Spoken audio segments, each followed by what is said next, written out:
छाप नेता कहे जाने वाले बबलू महतो के बाद और आजसू की आदिवासी नेत्री ज्योत्सना केरकेट्टा के बाद केला वाली पार्टी आजसू के एक और नेता सामने आ गए हैं। इनको भी फेमस होना है और इन्होंने बड़ा दावा कर दिया है कि टाइगर जयराम महतो को घाटशिला छोड़कर भागना पड़ा है। दावा कर दिया है और साफ तौर पर कह दिया है कि केले वाली पार्टी की डर से और टिकैत महतो की डर से टाइगर जयराम महतो को घाटशिला छोड़कर भागना पड़ा है। नमस्कार, मैं प्रिंस कुमार सिंह, आप देख रहे हैं पॉजिटिव प्रिंस। अगर अभी तक आपने चैनल को सब्सक्राइब नहीं किया है तो खबरों से अपडेट रहने के लिए कृपया चैनल को सब्सक्राइब कर लीजिए। और जो लोग ऑलरेडी कर चुके हैं उन तमाम लोगों को सहृदय धन्यवाद। अब वापस आते हैं अपनी खबर पर और जरा आप ये बयान सुनिए और ऐसा लगता है कि बबलू महतो का कुछ अता पता नहीं चल रहा है।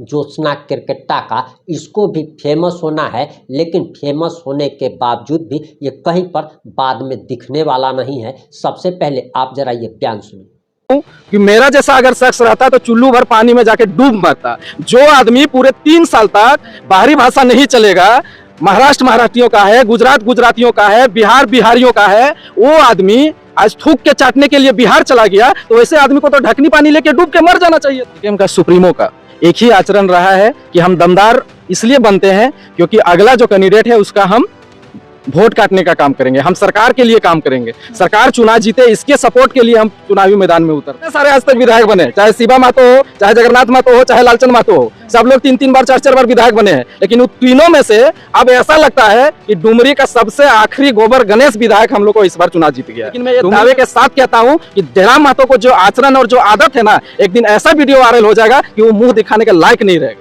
जेल कैंप का सुप्रीमो बन के बैठा जरूर है, लेकिन झारखंड में अपने सिवा किसी को नेता नहीं बनने देगा, अपने सिवा किसी को विधायक नहीं बनने देगा। मैं लिखित रूप से आपको बता दूंगा। आपने जेल कैंप को काफी ज्यादा इग्नोर किया कि वो उनको तो मान ही नहीं सकते हैं, दमदार दावेदार, क्यों ये आपने इतना यकीन से कह दिया एक झटके में कि जयराम महतो झारखंड के हित में एक भी लड़ाई लड़ना नहीं चाहता है। जयराम महतो सिर्फ और सिर्फ जाति लोगों को बांटना चाहता है, भाषा के नाम से लड़ाना चाहता है। सरकार ने उन्हें कहा कि आपका जो कैंडिडेट रहेगा वो कुछ भी वोट काट देगा तो हम चुनाव जीत जाएंगे, इसलिए उन्होंने उसका प्राथमिकता को निभाया और अपना कैंडिडेट को यहाँ उतार दिया। और चंपे सोरेन ने किसान मजदूर जितने भी पिछड़े वर्ग के दबे कुचले लोग थे उन लोगों के लिए हक और अधिकार का लड़ाई लड़े हैं और उनका प्रभाव गांव-गांव में है, इसलिए उनका जलवा है। सरकार अपने वादा को याद करे कि हमने क्या गलती किया है और चुनाव होने के बाद 1 साल निंद्रासन में जो चलेगी है उसका जवाब जनता वोट के माध्यम से देगी और घाटशिला के चुनाव के माध्यम से। किसी का मना नहीं है, चुनाव लड़ना लोकतांत्रिक देश में किसी का परहेज नहीं है, आप चुनाव लड़ सकते हैं, ठीक है। और उस तरीका से अगर देखा जाए तो यहाँ लगभग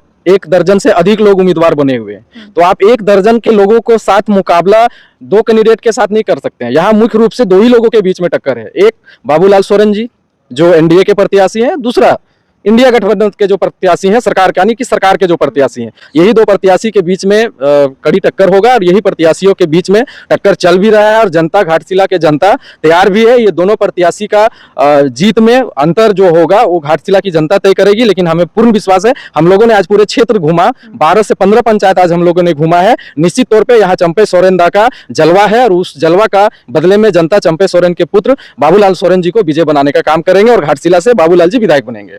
चंपाई सोरेन जी का जलवा है, इससे ये तय नहीं हो जाता है कि उनके बेटे का भी जलवा रहेगा, वो भी उतना ही अच्छा काम करेंगे। फिर इतना क्यों विश्वास है आप लोगों को?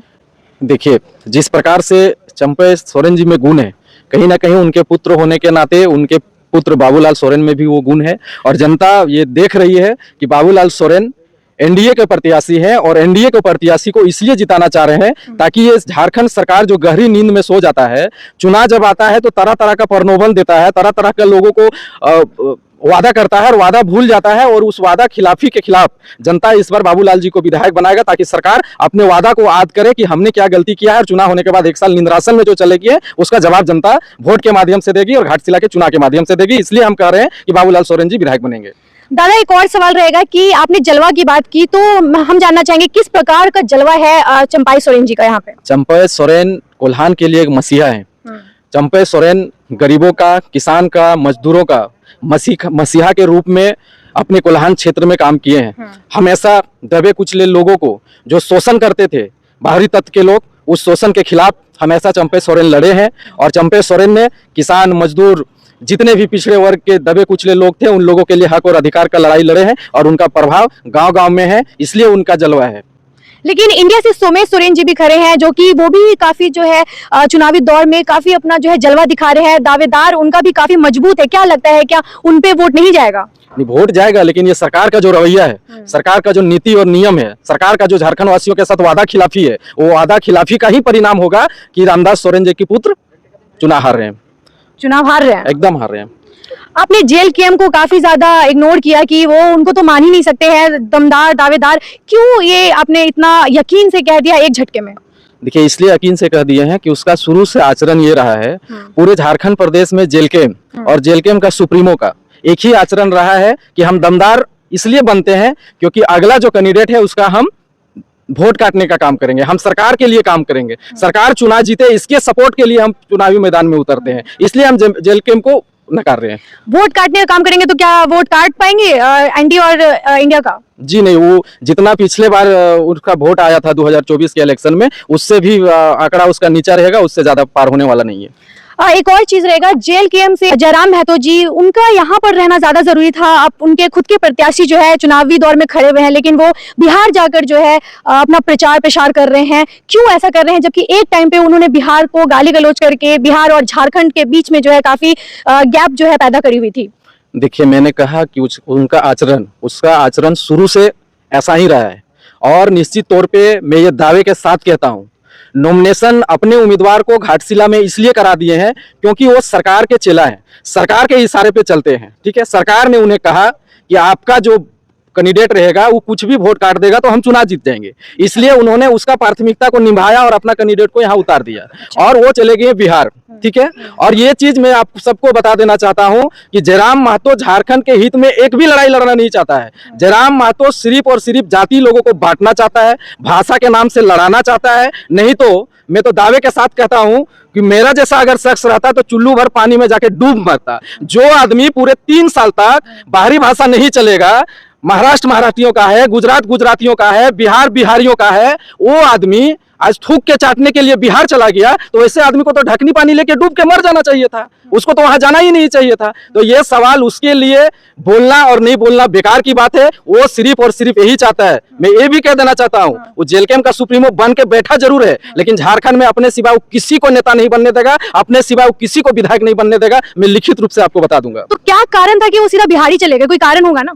कारण बस उसका एक ही चीज है, उसका पब्लिक सिटी बना रहे, उसको सोशल मीडिया में छाए रहने का आदत है। ठीक है, आप लोग देखते होंगे, ठीक है, कि वो पैर टूटेगा, ठीक ना, फिर भी रोड पे चलेगा, पैर टूटा रहेगा फिर भी जाके नदी में छलांग लगाएगा, मार भात खाएगा फिर भी सोशल मीडिया में डालेगा। ठीक है, मतलब कोई ऐसा दिन का कोई ऐसा दिनचर्या नहीं है जिसको उसने सोशल मीडिया में नहीं डाला है। ठीक है, आप एक महिला रिपोर्टर हैं, आपका मैं सम्मान करता हूं, आपका इज्जत करता हूं, इसलिए मैं वैसे शब्द का प्रयोग नहीं करूंगा, लेकिन मैं ये दावे के साथ कहता हूं कि जयराम महतो को जो आचरण और जो आदत है ना, एक दिन ऐसा वीडियो वायरल हो जाएगा कि वो मुंह दिखाने के लायक नहीं रहेगा।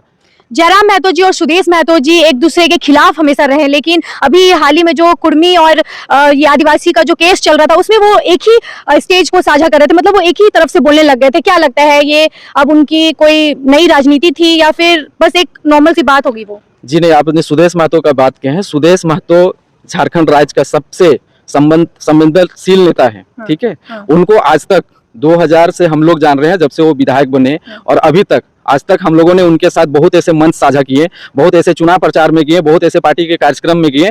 कभी भी वो झारखंड वासियों या झारखंड के किसी भी गैर राजनीतिक या गैर संगठन के लोगों को कभी भी प्रति आरोप या आरोप लगा करके कभी कोई शब्द नहीं कहा है। लेकिन ये जयराम महतो जी जो है, हमेशा से इनका आचरण रहा है, झारखंड के जितने सारे नेता हैं जो विपक्ष में रहते हैं उनको ये बोल करके नेता बनना का जो परंपरा ये सोचे हैं, उसी परंपरा में चल रहा है। आप लोग जानते होंगे, जब से ये बोलना स्टार्ट किया है, झारखंड सरकार के एक शब्द ये नहीं बोला है, जो विपक्ष में है उसके बारे में बोलता है।